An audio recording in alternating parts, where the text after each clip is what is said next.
Hello, I'm David Chaston with 90 at 9, brought to you by interest.co.nz. This is where you get everything you need to know in 90 seconds at 9 o'clock, including news that Europe is in the headlines again. There was some relief for Cyprus today as German MPs approved the €10 billion EU IMF loan package to the Cypriot government, giving the green light for the plan agreed last month. And the Bundestag confirmed the mood by also agreeing to an extra 7 years for Ireland to repay its bailout. Meanwhile, France has put the brakes on austerity.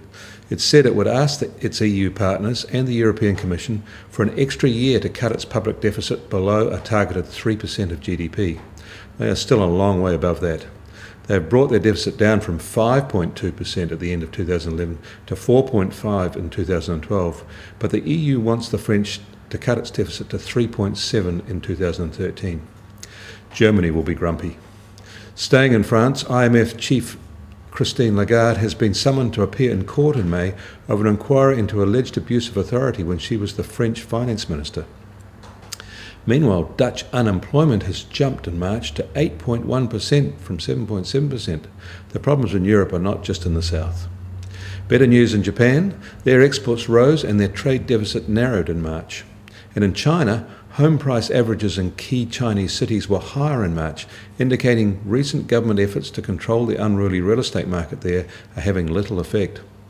From Australia, we are hearing that their trade talks with China have stalled.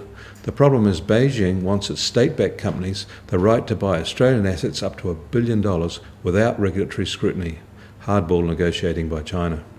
In New York, stocks are lower at midday trade, with the Dow down another 0.8%. Precious metals are slightly higher, but industrial metals are lower again. Oil is unchanged in overnight trade. The Kiwi dollar starts today a little lower at 84.1 US cents, 81.7 Aussie cents, and our TWI is at 77.6. I'm David Chaston. That was 90 at 9, brought to you by interest.co.nz.